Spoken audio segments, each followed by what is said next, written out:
From your favorite source for Chicago White Sox talk, delivering news, interviews, analysis, and more. This is the Sox Machine podcast with your hosts, Jim Margulis and Josh Nelson. Thanks, Rob, and welcome to a new episode of the Sox Machine podcast. I'm your host, Josh Nelson, alongside the managing editor of SoxMachine.com. It's Jim Margulis as we record late on Wednesday night, January 11th, 2023, as we bring you a new podcast episode. Many of you will be listening to this episode Thursday morning on January 12th.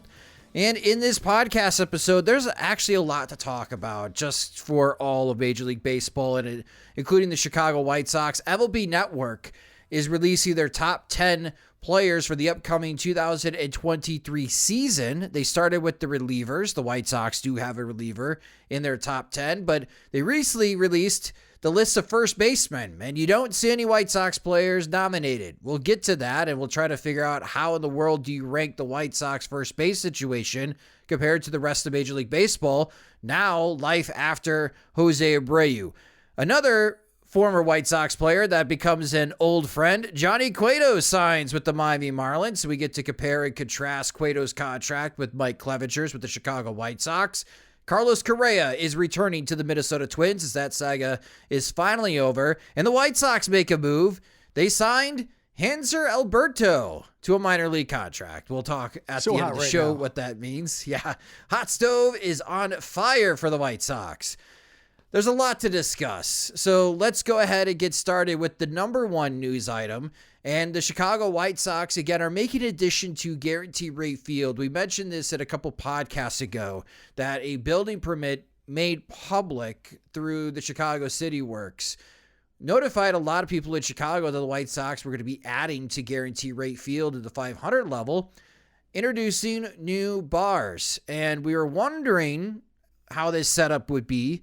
And the Chicago White Sox, late on Wednesday, released the first images of the new bar. We have those new images. So for those that are watching on YouTube, you'll be able to see these images in the podcast highlight of this news. And we'll share it as well on SoxMachine.com in the podcast post.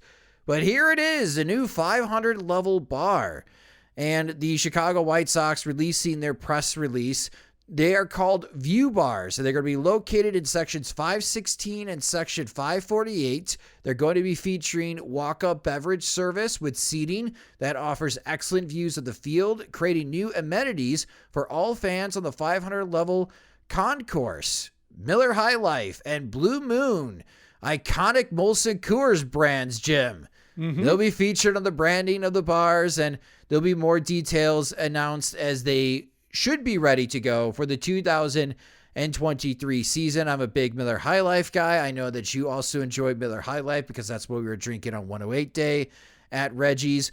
But this is the first view, the 500 level bar. So there's going to be bar tabletops and bar stools that you could be sitting at. And another view of the mock-up for the 500 level bar is the view coming from the concourse side into the bar. And these will be available to reserve for group outings during the 2023 season. But Jim, here is the new addition, the 500 level view bar. What are your thoughts? I'm a little disappointed just because when, the idea of turning this into a bar was floated, the construction permits were announced, I kind of had in mind something more along the lines of what's in high right field at Coors Field and what's behind center field, right field at Nationals Park. Kind of these standing room bars where there's like rails facing the field. So you can just kind of like standing room only. You can watch a game, have a bar on the tabletop and watch the field from like a great distance. But at least it's like you can imagine paying $7 to get in and watching a game there between two teams you're not really invested in and having like a nice evening doing that. There are some views, but based on the angles they've shown, it looks like the actual capacity to sit or like stand at a table and watch the game, not on TV, but actually the on-field game, looks lacking to me based on what they're showing there. I don't know if there are different arrangements for the seats, but that's kind of what I had in mind, and maybe that's my fault. maybe I had wrong expectations. But that's why it's a little bit disappointing. And I think the renderings could have like people in them to show like how the space could be used. Cause just black and white and gray, it's very, I thought I was missing something. Like when you said, we're going to be talking about this and I'd only been able to check the images on my phone. I wanted to check them on my desktop computer to see like, was I missing something? Was this supposed to be more exciting? Was there a file I didn't see? And no, just right now it's kind of bland as is, and it's probably improvement over what had been there. But it seems like, I was hoping for something more field facing. That maybe like also tied in the skyline somehow to where like, just be able to see on both sides. And I thought when I first heard view, it's like, oh, we're going to see how the skyline is incorporated through like a cutout in the stadium. And it didn't really work out that way. So my bad. I'm going to take the blame for this, but that's something where my expectations were not met and I only have myself to blame. Damn you, Jim, and your high expectations of ballpark features for the White Sox. I'm curious to see what it ends up being, but in the mock-ups, it looks like maybe 8 people. Yeah. On each side get a chance to look at the field. Like, this is just based on the renderings, and maybe it'll be much larger in person where you can have like maybe 15 people on the rail getting a chance to view the field. But in the digital mock-ups the White Sox provided, it doesn't look like a lot of people will be getting a chance to see the field. What it looks like is that for those in the 500 level, you're getting a couple of new bars in sections 516 and sections 548 that you'll be able to walk up and order a bunch of whatever beers that Coors Molson will be offering at the stadium. It sounds like it's going to be very heavy on Miller High Life and Blue Moon type of products in the bars. So it does make it interesting, the 500 level, that now they have these party areas and they're trying to do the best that they can, it looks like, with these view bars to make it more fun to be in the 500 level. But what's funny to me is that they're putting all this effort, Jim, into making it more fun in the 500 level. You're going to need to sell tickets for the 500 level, right? Because if you're not selling more than the half allotment of tickets for a game, a lot of those people, the 500 level, are going to find themselves closer to the field in the 100 level. So I don't know how many people are going to take advantage of this opportunity to experience these new bars. I don't even know if my season tickets, the 100 level, you will even give me access to the 500 level. I think that would be dumb if the White Sox cut me off. Like, you can't get to the 500 level because you don't have a 500 level ticket. Yeah, no, I don't think that's the case. Like, I think that's That's why I feel so profoundly unfair. Like, your 100 ticket holders can go anywhere, but the 500 can't. Yeah, it's. I'm trying to think of the last time I was up there because it's been a few years. Just because I go to like 1 or 2 home games a year typically, so I tend to make a count. It's, if I were going to like 10 or so, I'd probably spend a couple up there just to get a cheap ticket and not worry about what I'm spending for a game and just hang out there, get a different angle on things. But yeah, it's been definitely pre-pandemic since I've last been up there. So I can't remember exactly what amenities were there before and what the beer selection was like for that. So I can't speak to the kind of improvement it is. But the interior bar part seemed nice, like the concourse, like a wide bar setting, especially for like a rain delay or like a game you don't care about. Like, a spot to hang out up there seems useful. So I don't want to slag it too much because it's better than like having empty seats or just like blank wall to make it more lively. I had one thing in mind and it wasn't this, Chief. Yeah, the rain delay is actually a really good point because for the 500 level, there's really not much you could do other than go into the concourse.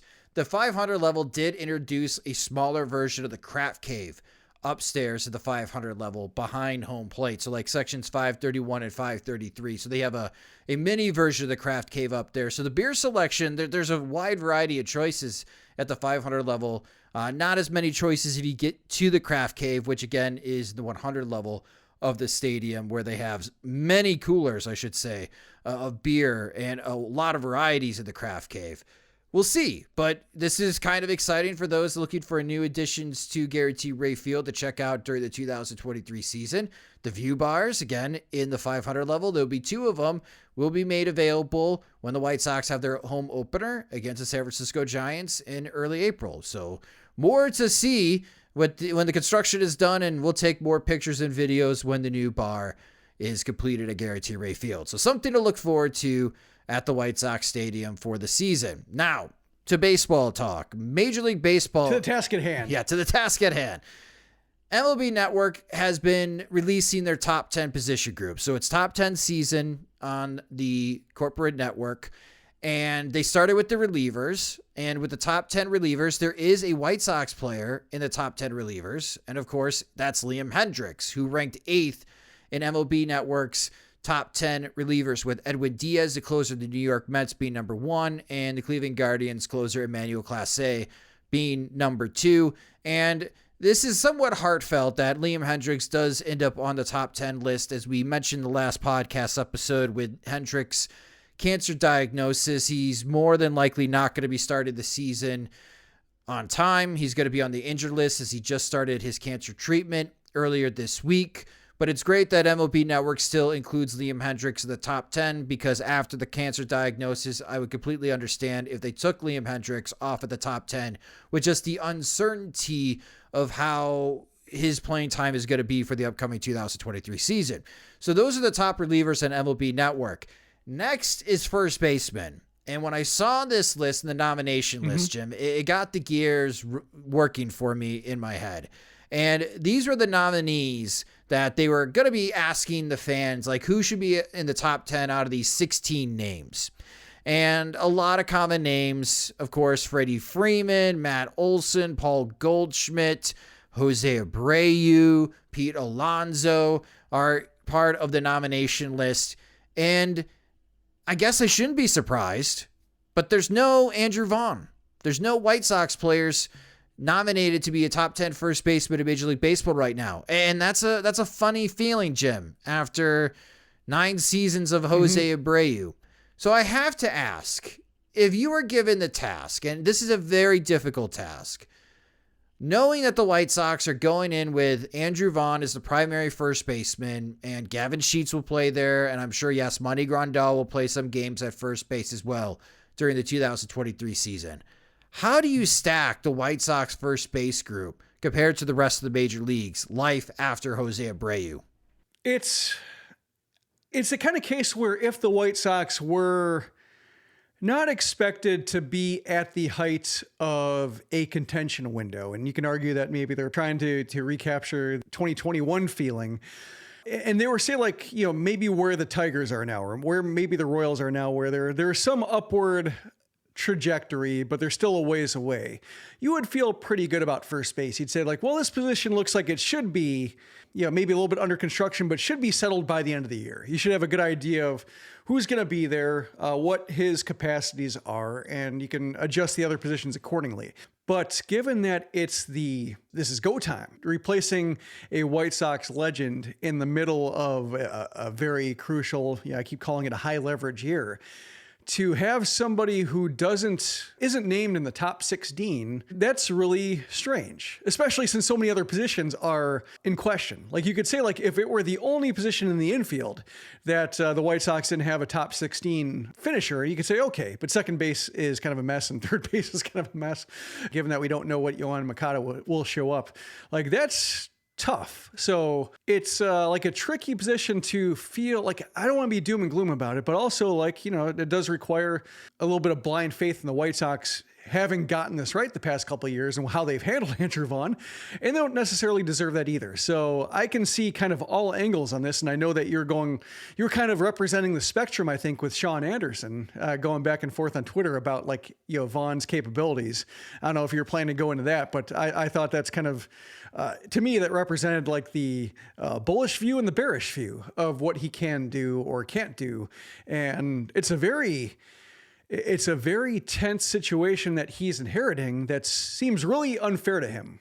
Well, he did speak to Scott Burkett on New Year's Eve for WhiteSox.com and MLB.com. Scott wrote an article. Right before midnight. Right before midnight. Scott wrote a column interviewing Andrew Vaughn and about this upcoming season. And Vaughn said something along the likes that he knows that it's big shoes to fill replacing Jose Abreu and the lineage that the White Sox have had in players at first base over the years. But he's trying to be himself and do whatever it takes to help the White Sox win. And I recently did join our friend Beefloaf from the 108 on his show, talking about Andrew Vaughn and talking about the concerns for Andrew Vaughn. And while he wants to be himself, he has to be better than himself, especially what we've seen the last 2 seasons from Andrew Vaughn.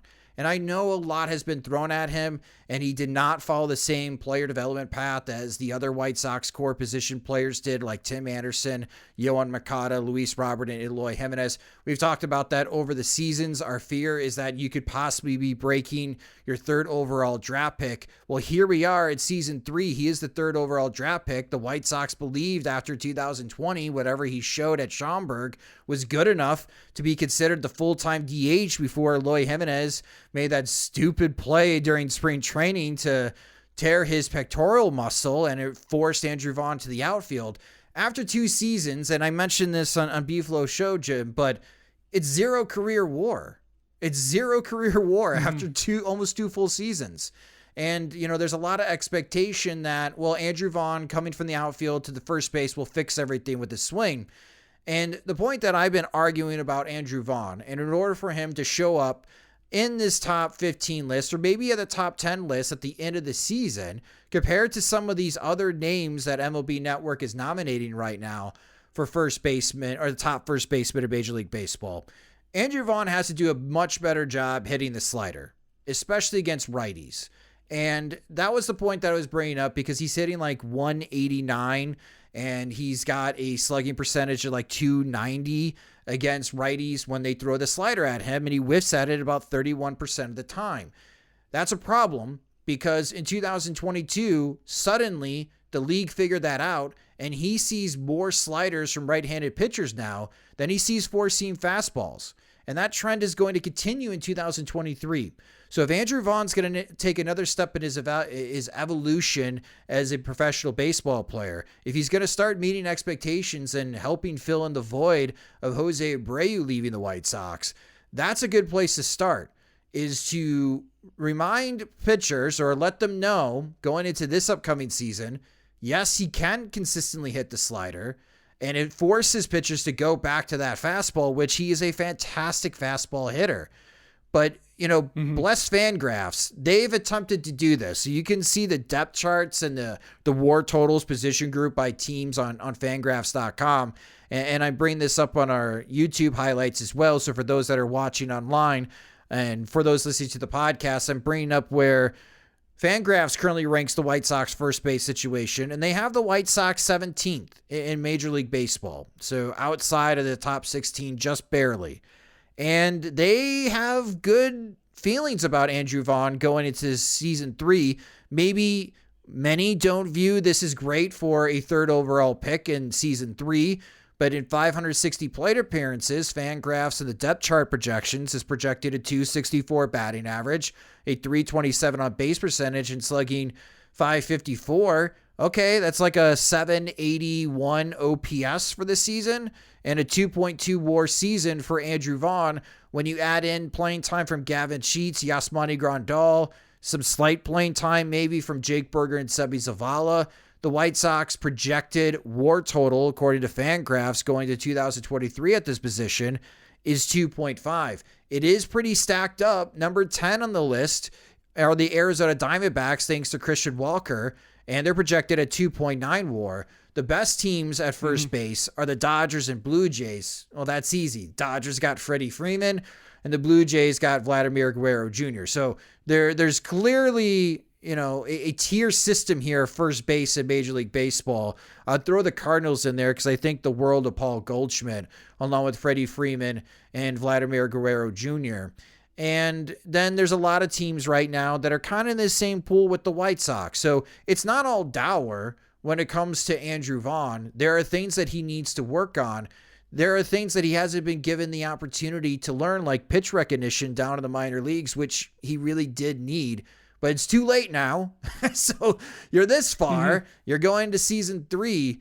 And I think if the White Sox right now, projection-wise, are 17th out of Major League Baseball at first baseman, and they're putting Andrew Vaughn and Gavin Sheets there for the first time in their careers as regulars instead of outfielders, I think that's pretty optimistic. I think that's a good sign. Yeah, I think with first base, when you're talking about wins above replacement, it's really hard for a first baseman to distinguish himself via wins above replacement alone just because of the position penalty. Like Jose Abreu, he only had 3 seasons with a WAR total above 4. And one of them, I guess one of the ones below 4 was his MVP season. He would have been on pace for, he had 3 wins through 60 games. So times 2.7, that would be like 8? 7 wins, basically. Yeah. And, we can argue about whether it would have kept that pace or not, but like that was a case where like, yeah, that you distinguish yourself with that kind of season. But if you're just a 25 homer first baseman without like Albert Pujols in his peak grade defense, you're going to end up in that kind of 2 to 3 win range. And most teams have that. And as you mentioned, like, that's between, 17th and 10th, that's kind of the range you're talking about. And that's fine. So that is ultimately fine for first baseman. You can argue whether it's 3rd pick overall good, but given what we just saw with Nick Madrigal as the 4th pick, like you would take a season with that kind of OPS near 800, and especially depending on what kind of ball is being used in Major League Baseball. And that kind of gets to my concerns. There's 2 concerns I have with Vaughn is just the fact that he drew 31 walks last year, and plate discipline and patience, and foul balls were supposed to be like the hallmark of his game, and somehow his walk rate dropped from his first year to his second year into below average. And when you're talking about a guy who, Golden Spikes winner, supposed to be just, James Fegan put it like his plate appearances are like police interrogations, and, he's struggling to get his OBP to 330. That's a little troubling. And, when he talks about like being me, I don't necessarily think like plate discipline is the problem, because you don't see too many out of control plate appearances. It's more a matter of like he doesn't scare pitchers enough to really make them nibble. Like, and especially as you mentioned with the slider thing, if they bomb with sliders enough or close to the plate or strikes, like they can get him into 2-strike counts to where he's on the defensive. But when I see that kind of like him being me, and if the ball's dead and like his all fields power is not being rewarded, and his fly balls to right field are not scraping top of the fence and over, but are dying on the warning track, that's like a lot of his utility in his draft profile was just being able to leave the yard to all fields. And if that's no longer like feasible for him, I wonder just exactly what his ceiling is and whether he'll scare pitchers enough to like, be able to get that OBP to like a true line moving first baseman. And, if that doesn't happen, does he have the skills? Do the White Sox have ideas to get him to use the pull field more? Because I think that's really going to be, if he can't leave the yard to right field, it would seem to me to be like an above average first baseman to continue that lineage of Frank Thomas to Paul Konerko to Jose Abreu. Like he would have to find another way to, get to 20 homers. Yeah, 17 home runs and 75 RBIs will not cut it. Period. It doesn't cut it. He's got to get to like 25 home runs, or the White Sox are I don't know what they're going to do. I guess they're just going to continue going with Andrew Vaughn moving forward as the first baseman until he eventually figures it out and they run out of team control, and then they start looking around for another first baseman if this is what he truly is, right?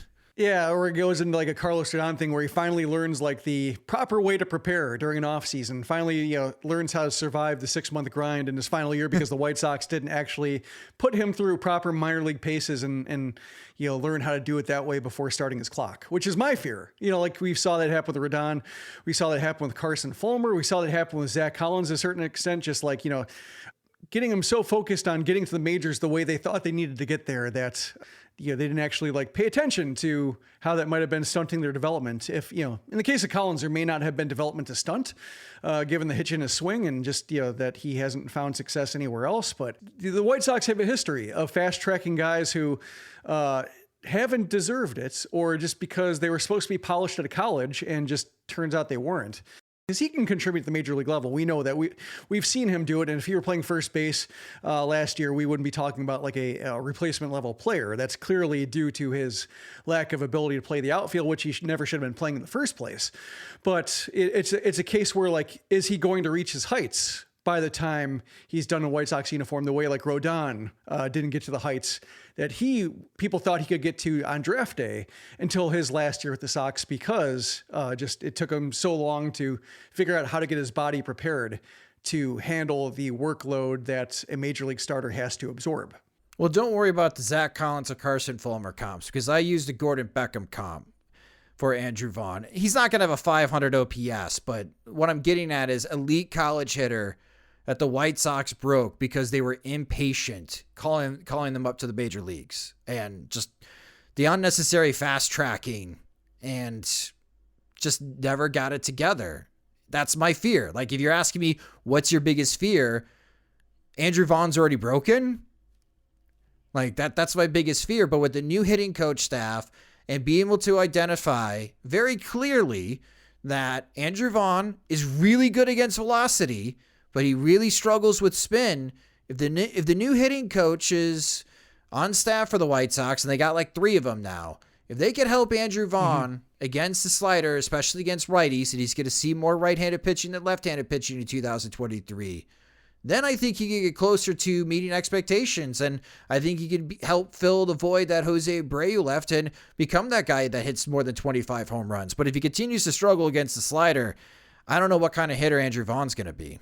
And I'm glad you mentioned like the hitting coaches, because like he would seem to be, if not like the player most potentially positively impacted by a hitting coach transition. He's up there like top 3, just because, we don't know what his, the pictures that have been painted of the White Sox, the average White Sox hitter's information diet for pitchers and understanding what they throw and how they throw has sometimes been very frightening. Like in terms of like Eloy Jimenez just wanting to know how hard, what a pitcher throws and how hard his fastball is. And like Larry Garcia getting like looking at pictures on YouTube, and Jose Abreu having to furnish players with iPads. Like, I'm not sure if we're just seeing like the extreme cases and other hitters are more like, I imagine like Yasmani Grandal looks at a lot of video. Like he seems like somebody who has established those habits elsewhere. But for like a hitter like Andrew Vaughn coming up in the White Sox system and coming up in a very strange way with the minor league season being canceled in 2020 and having that alternate training site being like his farm experience, I can see him just having like not knowing how to prepare and not knowing like how to handle a major league slider first pitcher or a slider first approach to him. So hopefully this is something that Jose Castro and Mike Tozar have in mind, and Chris Johnson, just in terms of like being able to present information more clearly, being able to work on pregame hitting, whether it's traditional batting practice or like cage work with, more accurate representations of what they're going to be facing. Cause they talked about like wanting to get pregame drills up to game speed. Like that might be part of it. Being, more representative of what these hitters are going to face. That's gonna be really fascinating to see, like, given all this talk that, Pedro Grifol and such have emphasized about like getting practice up to game speed. Perhaps he's somebody who is maybe more affected by that, more, positively affected by it than the average White Sox hitter. And hopefully so. Like that's why, like, I don't want to get too down on him based on what we've seen, because it's, it could be, based on Tony La Russa being his manager and having no farm experience. Like this could be a case where like he's doing the best he can under really tough circumstances. And he has more in store if the coaching staff meets him halfway, which we can, argue that having to play left field and play for Tony La Russa, the White Sox have not prepared him for success. So maybe this will be a case where like he'll finally get the help he needs to just stop surviving and actually like, go into a year feeling like he could do some damage. Yeah, really good points, Jim. Really good points. And we'll see what happens with Andrew Vaughn. And that was a lot lengthier of a conversation that I was planning for, but first base. But maybe next year, Andrew Vaughn is a top 10 first baseman according to MLB Network. But right now, Fangraphs has him at 17th. And for how little we know about how Andrew Vaughn and Gavin Sheets can field the position at first base, we're going to be learning about that too coming into the season. But I think 17th is pretty good if everyone buys into what Fangraphs is projected for the White Sox at the first base position. And we'll see what the other top 10 lists for MLB Network have to show for the White Sox based on the position groups when they're released next. I think the next one is right field, so we could skip that. They're not going to be there. We could also skip the second baseman one. Those are ugly projections on Fangraphs. But we're going to take a quick break, and for a word from our sponsors. But coming up next, let's talk about the latest free agent signings as Johnny Cueto becomes an old friend as he signs with the Miami Marlins. Carlos Correa is coming back to the Minnesota Twins, and the White Sox signed Hanser Alberto to a minor league contract. So more to discuss next on the Sox Machine podcast. Welcome back to the Sox Machine podcast. All right, so let's talk about some free agent signings. Johnny Cueto becomes an old friend as he signs with the Miami Marlins. It is a $6 million contract for the 2023 season, and it comes with a $10.5 million club option for the Marlins for the 2024 season, or a $2.5 million buyout. So at the very least, Johnny Cueto is getting $8.5 million from the Miami Marlins, $6 for 2023, and at least $2.5 for the 2024 season. Now, when you compare that to what the White Sox did during the Black Friday weekend shortly after Thanksgiving as they jumped the starting pitching market to sign Mike Clevinger, a reminder, Clevinger's contract for the 2023 season is $8 million. It's a mutual option for 2024 up to $12 million, or it's a $4 million buyout. So no matter what, Clevinger is getting at least $12 million from the Chicago White Sox, $8 in 2023 and at least $4 million in 2024. So Jim, the White Sox are paying at least $3.5 million more for Mike Clevinger than bringing back Johnny Cueto. And you wrote about this topic on SoxMachine.com, comparing as far as the contracts. And I like the comparison that you made because we have seen something like this recently from the White Sox. I don't. And that was addressing, I know you don't like it, but it's again, when they try to address right field, they jump the market, they signed Adam Eaton. Come later in the offseason, Jock Peterson signs for very similar money, and White Sox fans are not very happy about that. Rather have Jock Peterson than Adam Eaton. And guess what? Adam Eaton gets cut in July. So the White Sox didn't even keep Adam Eaton for the entire season. And you made this comparison. Do you think in the end, Clevinger and Cueto could end up with the same type of, maybe not same type, but similar results as the Adam Eaton Jock Peterson did back in 2021?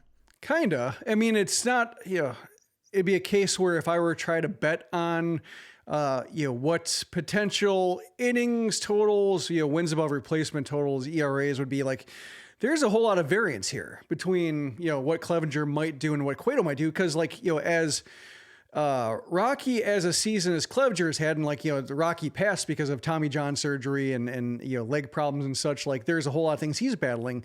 Cueto had the best possible season when you look at his profile, the fact that he was able to throw 150 innings for the first time in 5 years, that he was had the highest contact rate allowed in the majors for guys who threw 150 innings, and unremarkable strikeout rate, unremarkable ground ball rates, unremarkable soft contact infield fly rates. There was nothing about his profile that suggested he could survive with that much contact and that few strikeouts in such a manner again. So when the White Sox, did look like they weren't going to re-sign Cueto, and then that door really closed and they re-signed Clevinger, I could see it's kind of like James McCann. It was a really neat, sweet time he spent on the White Sox. It's never going to happen again. Just appreciate, don't cry because it's over, smile because it happened. That was kind of my approach to it. But at the same time, having seen Cueto sign for considerably less, I would consider that when you're talking about $4 million less of a commitment or $3.5 million less of commitment, that pays for a Jake Diekman, or that allows you to, shrug him away. That's, considerable. And Cueto was this is the first contract signed by a pitcher in this 1 year group that I thought I wish the White Sox had that one. Every other one, Matthew Boyd and Corey Kluber and all those ones were they're all kind of gross. It's all kind of that same, white elephant gift type thing. I hope I end up with a good one and not the one that you end up cutting halfway through. With Cueto going to a team that already has so many pitchers, that's the other fascinating thing too, is the Marlins rotation is stacked. Where does he fit in? What do they trade? Is this a way to try to, generate trade interest in somebody else? It's fascinating that he went there as well, because it would seem they're they might be moving a better pitcher to accommodate Cueto on this contract. So I guess the pitcher who comes to mind for me in terms of like what Cueto might be is like Miguel Gonzalez, kind of like same thing in terms of not impressive in the way he did anything, but got hitters out, for a few years, the White Sox, until like the shoulder problems recurred. And it would have been nice if Clevinger had like a season like that in the recent past where he wasn't like barely better than replacement level and just struggling to get hitters out, giving up homers by the bunches, rather than just hoping he can get better and show a form that he hasn't shown since like the first half of 2020, which was a long time ago based on the health problems he's had since. Yeah, I'm not crazy about Mike Clevinger. We already had a Mike Clevinger episode when the signing was announced. We did that late November. You can go back and listen to that episode. My feelings really haven't changed a whole lot since then. And with this signing here, Mike Clevinger needs to pitch better than Johnny Cueto, Jim, or I think the White Sox miscalculated the free agent market again. Yeah. And they targeted Clevinger. They were the first to sign him out of the starting pitchers, and that was a bit of a surprise. They identified the guy that they want, and they're hoping that he catches lightning in a bottle. And I keep hearing this phrase as well when people are like, well, I don't want Cueto to come back because the White Sox got lucky last year. They caught lightning in a bottle with Johnny Cueto. What are you hoping the White Sox do with Clevinger exactly? Yeah.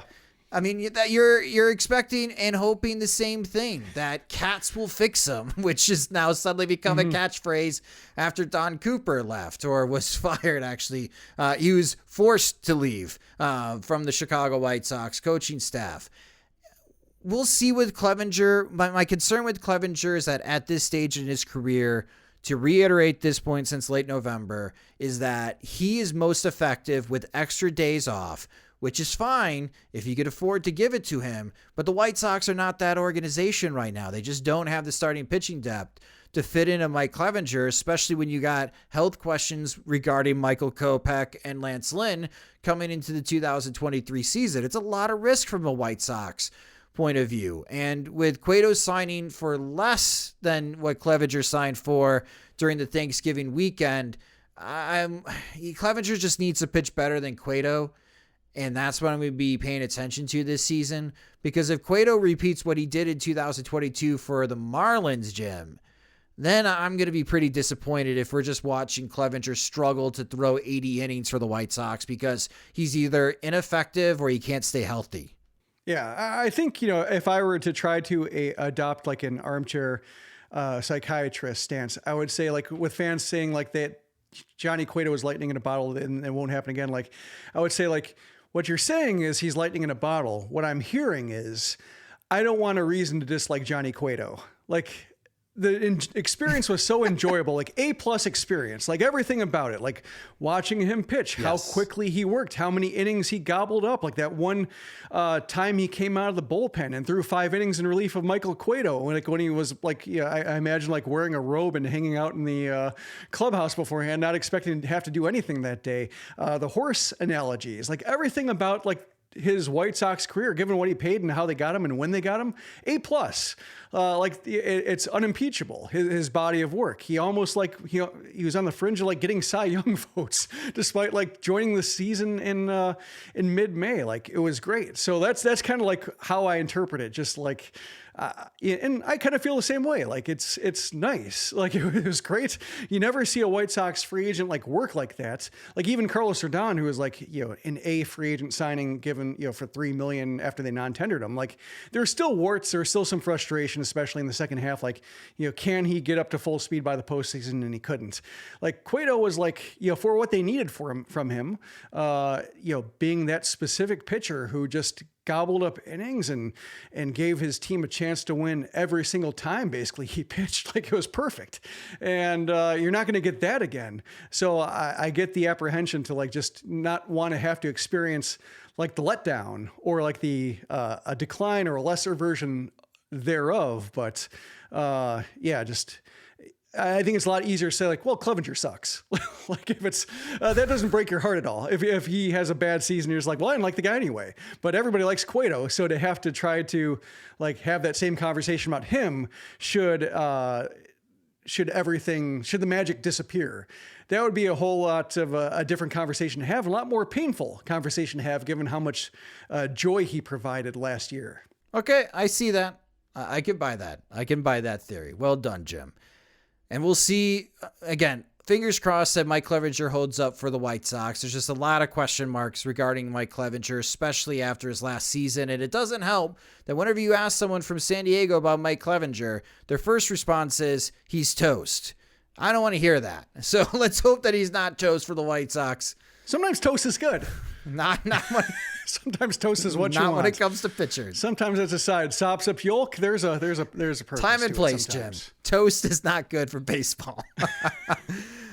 I'm trying here. I'm trying to provide the middle ground here, to be a mediator between you and White Sox fans and you and San Diego people. I don't think I'm succeeding. I enjoy the effort, though. A+ effort. Carlos Correa is going back to the Minnesota Twins. It's 6 years, $200 million contract that can increase to $270 million with vested options, and there's also team options as well from a Twins perspective, as Carlos Correa did pass the physical with the Minnesota Twins. This is a very front-loaded contract in which Correa is going to make $33.5 million the next few seasons with the Minnesota Twins. And he returns. It makes the Minnesota Twins better. There's a lot of questions that if Correa was going to stick in Queens and be the third baseman for the New York Mets, what in the world are the Minnesota Twins going to do at shortstop? For a moment there, Jim, I was thinking the Twins got pretty bad during this offseason. But now here comes Correa, and now they move from I'm thinking that they're going to be pretty bad to they're going to be pretty annoying, especially if they can keep Correa and Byron Buxton healthy. This is what kind of irks me about this signing, though. It's the Minnesota Twins. The Minnesota Twins, at one point in their franchise, not that long ago, were up for contraction, are now dishing out $200 million contracts. And here we are, as White Sox fans and those that cover the Chicago White Sox, that we have to give a golf clap because the White Sox set a new franchise record for $75 million to Andrew Benintendi. And it's just that the world of baseball continues to move forward in a direction that Jerry Reinsdorf at this stage in his life cannot slow down. And it's very clear that if teams in the American League Central are now giving out $200 million contracts, that the baseball world has passed by Jerry Reinsdorf. Well, it's reminiscent of when the Tigers were at the height of the Mike Ilitch, Dave Dombrowski spending, and like getting Victor Martinez and getting Prince Fielder and Justin Verlander, extending him and extending Miguel Cabrera, and just like the White Sox couldn't keep up with that. So there is that precedent for the AL Central when it comes to like flexing financial muscle. I mean, the Twins are still spending less on their payroll than the White Sox are. So it's a case where like, it's not necessarily in terms of raw dollars, but the shape they're being spent. And there are two different strategies at play here. Because I would say the White Sox and Twins are both in the same boat in terms of like their rebuilds are flagging as originally constructed, and intervention, either an intervention is needed or just players have to reverse course. Like Byron Buxton has to be healthier. Miguel Sano is no longer a guy who's like up and down, but just like Max Kepler, if he's going to be in this, in the mix, like he's got to be better than he's been. And, are they going to get more than 5 innings out of any of their starters? Like is Rocco Baldelli going to be any better of a problem solver than he's been? Like, I'm surprised they stuck with him, given that, like, I don't see him being that great of a manager. Like, he seems very rigid with how he prescribes innings and situations being dealt with. And like when things go wrong, he doesn't have answers. And I was surprised that they retained him. But like, when you look at like where they are, like the White Sox, they signed Andrew Benintendi, who's a good player, and he does a lot of what the White Sox need. But we saw him, with the Royals to where like, he's not going to define a lineup by himself. Like in his presence is not going to shape a team. Like 4-5 players need to be difference makers before his difference can be felt.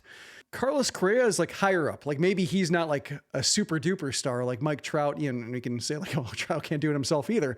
But just like Bryce Harper or, the 8-win players, Vladimir Guerrero Jr. when it comes to like his Triple Crown hitting abilities. Like he's not, that great, but he's close. Like he's second tier, I think, when it comes to just, especially with his consistency. And, they're trying to I guess, super solve the position, because like if it doesn't work out, whether it's because Correa, his leg becomes an issue and he misses time and too much time, or because like other, pieces of the roster don't come together, it's like, well, their fate's sealed either way. Like even, like say if they signed Elvis Andrus instead of Correa because Correa went somewhere else, like they're still in that position where like all these other things need to go right, or else like they're going to have to kind of scrap the rebuild and try to get a next wave of talent in their farm system and see if Byron Buxton will ever, kind of be able to put together for a team that counts. But like with Correa there, like the impact is such to where like he might be able to get them back up to like 85 wins by himself. Like his difference might get him there. And then it's about the other marginal improvements in their bullpen and back end of the rotation and such. Like the White Sox, they're counting the heavy lifting being done from within. And they have some of the talent to do that. Luis Robert, we talked about him being like the best chance for an MVP. Tim Anderson being an all-star shortstop. He's been there, and also he has that potential to be like an all-star at the end of the season. Eloy Jimenez being a 40 homer type, like he's got that capability. So like they have that possibility, but you're counting on a lot of things going right. And the Twins, by signing Carlos Correa, they're requiring less to go right with the players that were there before Correa re-signed. And the White Sox really did not do that. And they're placing a lot of faith in those players who have previously failed them or have not been able to play together for so long, while having the Jose Abreu. Like if Correa left, they would have to replace his production, but Correa replaces his own production. Like nobody has yet replaced Jose Abreu's production with the White Sox. They're counting that coming from within. Andrew Vaughn's another one to go back to him. And, two different strategies. Both could be valid. Both could not work. But I guess we'll see, like, there'll be something to watch over the course of the season, like which one of these was closer, or, which one of these was more successful, or both successful, or, should the White Sox have learned from the Twins, or vice versa. I still like this White Sox roster overall when you look at the projected 26-man roster more than the Minnesota Twins. And I would say my expectation is that the White Sox are going to finish ahead of the Minnesota Twins. But I see the big picture that Minnesota is building here with this 6-year contract, and also having Byron Buxton under contract for 6 more seasons, Jim, because they have talented infielders in the prospects waiting in the wings, and Brooks Lee and Royce Lewis, who was the former number 1 overall draft pick, but unfortunately he had another ACL tear. And we may see him at some point in 2023 for the Minnesota Twins.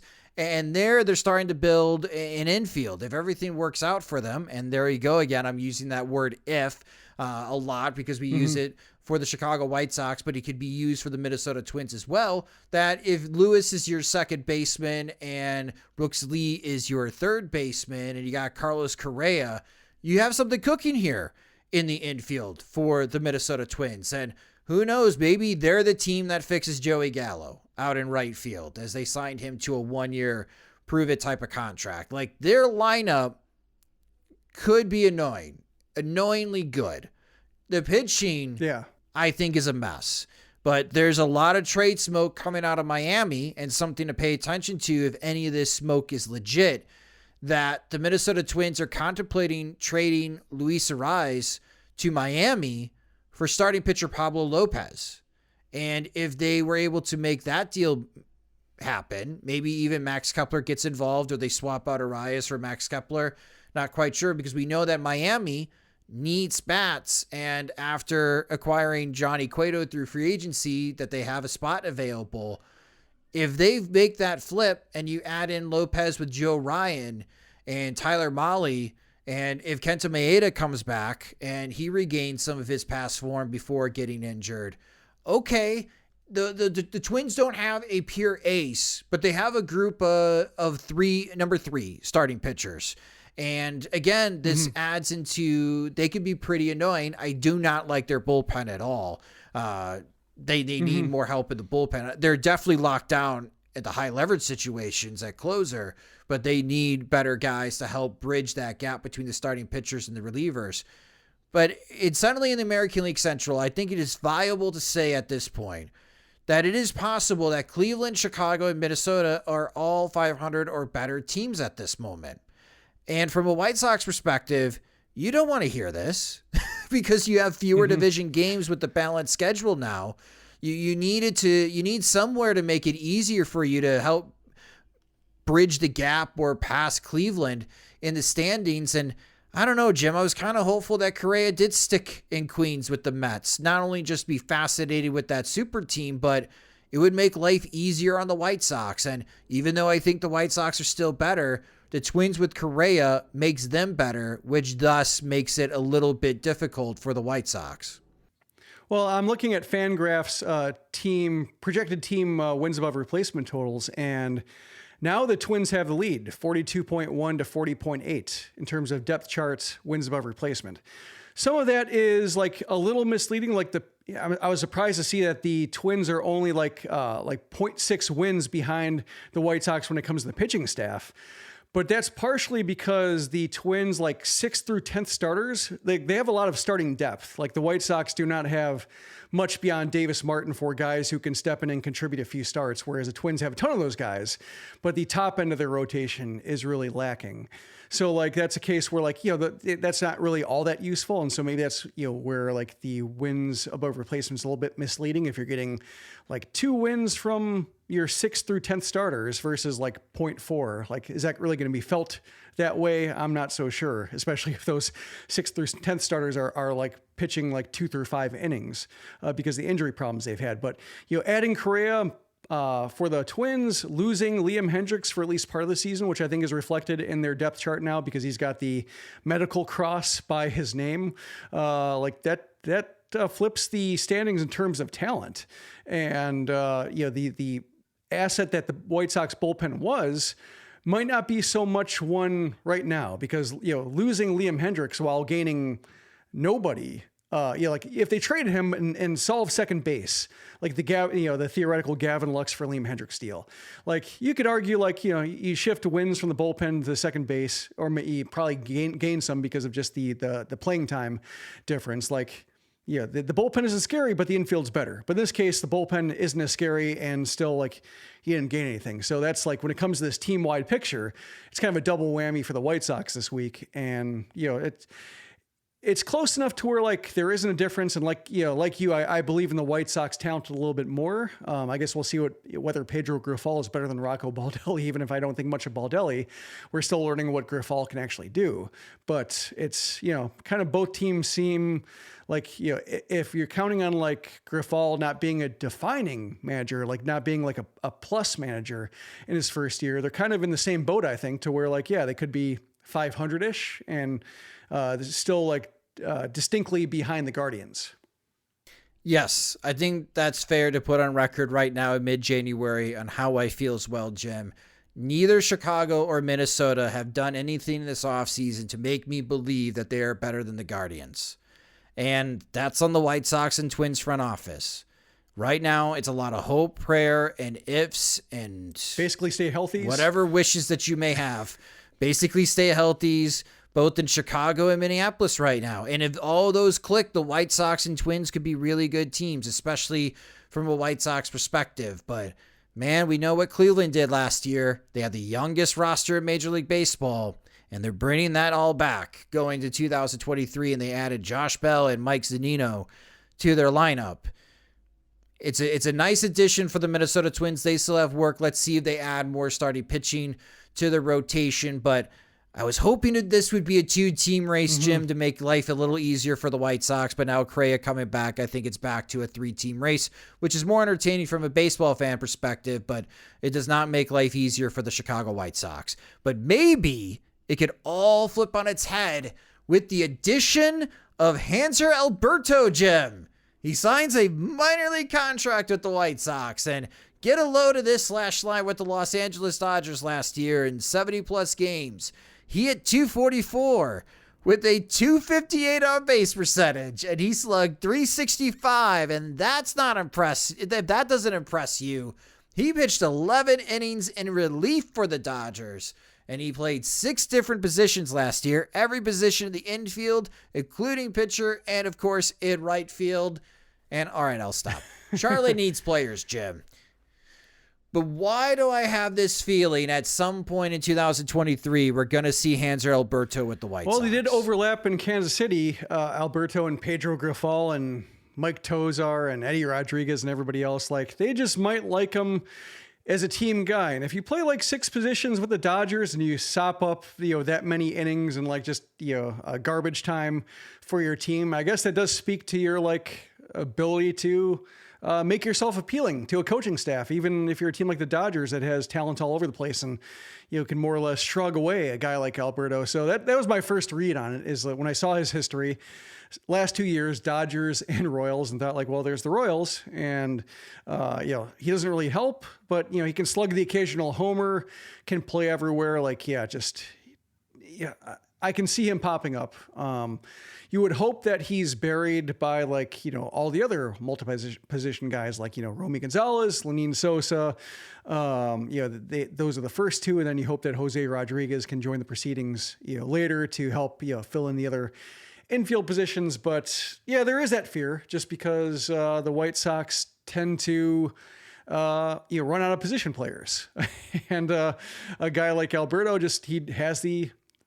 it seems like health is on his side. Like, he's somebody who stays healthy and makes himself available. Kind of like Danny Mendick in previous years, like until the collision with Adam Hazley. Like, Mendick was good at staying healthy and good at being there when emergency struck, and Alberto seems to have the same thing. So if Mendick gets a major league contract with the New York Mets and like he's somebody who needs a 26-man roster spot, then I guess Alberto's there for the guy can be in a major league dugout and fill the occasional emergency purposes here and there and not completely embarrass himself in small doses. Like, that might be what the White Sox have in mind. Or they just like have him around in spring training. Will be like, oh, at least he'll be able to be a positive impact on some of our young infielders, and then they'll figure it out from there. Yeah, I'm thinking if Lurie Garcia pulls up lame, like he pulls a hamstring and he has to go on the injured list, I think Hanser Alberto is the guy they call up. Like, that's what I'm thinking here. That's how the Alberto joins the White Sox at some point in 2023, which is very realistic type of situation for Alberto to join the White Sox. I don't think he's going to be a competition to be a starting second baseman, so everyone can breathe. I'm not suggesting that. But Charlotte needs players, and I've just got a feeling at some point we're going to see Hanser Alberto, so don't make too much fun of him, because I think at some point he's going to show up in the South Side. Yeah, there's a little bit of Chesler Cuthbert here. Oh, yeah, he did play for the White Sox. He got 1 plate appearance. Yep. Yes, he did. Yes, he did. What a plate appearance. Also overlapped with Pedro Grifol, but pre-Grifol. But yeah, that's like same thing. Like when the White Sox signed Chesler Cuthbert that year as an NRI, I just thought like, yeah, I could see it. And briefly he did, but not enough to make a difference, and not enough to like, in the White Sox had a good year, and nobody thought twice of him after he's let go. So but that's who came to mind when I saw that signing. The Royals utility infielder who had some moments against the White Sox and nobody else. The type of player the White Sox can't quit on. Hanser Alberto. Yep. Welcome to the minor league roster for the Chicago White Sox. We'll see if he joins the team in 2023, but that's a good place to end as far as this episode. So thank you guys so much for listening and watching this episode of the Sox Machine podcast. On the watching front, we're still inching closer to our milestone of 1,000 subscribers. So if you enjoy watching videos on YouTube, help us out by subscribing at youtube.com/Sox Machine. You can follow us on Twitter. We're at Sox Machine. And if this is the first time listening to the Sox Machine podcast, you can subscribe to the Sox Machine podcast wherever you listen to podcasts, such as Spotify and Apple Music. And if you enjoy our work and would like more, you could do so by signing up at patreon.com/Sox Machine, where our Patreon supporters, they get more. They get exclusive content, they get ad-free versions of both the podcast and website, and when we have new Sox Machine swag in the store, they're the first ones to receive it. Monthly plans start at $2, and you can save with an annual subscription. Again, sign up at patreon.com/Sox Machine. The Sox Machine podcast is a production of SoxMachine.com, your home for all things Chicago White Sox baseball, and part of the Blue Wire Podcast Network. Alongside Jim Margulis, I'm Josh Nelson. Thanks for listening and watching.